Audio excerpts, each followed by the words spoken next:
தமிழ்நாட்டில் 1000 இடங்களில் திறக்கப்பட்டுள்ள முதல்வர் மருந்தகங்களால் தங்களுக்கு மாதாந்திர மாத்திரை மருந்துகளுக்கான செலவுகள் பல மடங்கு குறையும் என்று தெரிவித்த பயனாளிகள் முதலமைச்சர் மு.க.ஸ்டாலினுக்கு நெகிழ்ச்சியுடன் நன்றி தெரிவித்துக் கொண்டனர். இந்த மருந்தகங்களில் இதர கடைகளுடன் ஒப்பிடும்போது 65% விலை குறைவாக மருந்துகள் கிடைப்பதாக முதல்வர் மருந்தக விநியோகிப்பாளர்களும் கூறியுள்ளனர்.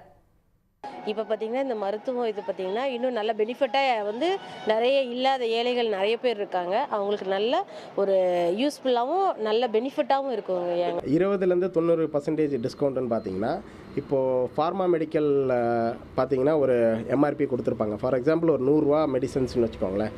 அது வந்து நம்ம ஜென்ரிக்கில் வரும்போது பார்த்தீங்கன்னா 35 ரூபா 36 ரூபா அந்த மாதிரி தான் வரும். ஸோ அது மோர் தென் வந்துட்டு 65% வந்துட்டு டிஸ்கவுண்ட்டில் தான் வருது. ஸோ அந்த 20லேருந்து 95 மருந்துக்கு அது வந்து வேரி ஆகும். அந்த 25%ன்னு கொடுக்கறது இப்போ வெளியில் இருக்க பிராண்டட் மெடிசனு ஃப்ளாட்டாக 25% மக்களுக்கு இல்லை டிஸ்கவுண்ட்டாகவே கொடுக்குறாங்க. முதல்வர் வந்து இப்போ மருந்தகம் திறந்துருக்காரு. இப்போ நான் வந்து சக்கரை நோய்க்கு மருந்து வாங்கியிருக்கோம். வெளியில் 550 ரூபாய்க்கு வாங்கினேன். இன்றைக்கி வந்து இங்கே வாங்கினா 125 ரூபாய்க்கு வாங்கியிருக்கேன். எங்களுக்கு ரொம்ப உதவியாக இருக்குது, நல்லா ஹெல்ப்பாக இருக்குது. இப்போ அப்பா மாதிரி எங்களுக்கு நல்லா செய்கிறாரு. வெளியில் வந்து 1500 ரூபா வருதுங்க மாதம். இங்கே வந்து வெறும் 50 ரூபாயில் முடியுதுங்க. மூட்டு வலி இருக்குது, பிபி இருக்குது. இங்கே வாங்குறது ரொம்ப கம்மியாக கிடைக்குதுங்க.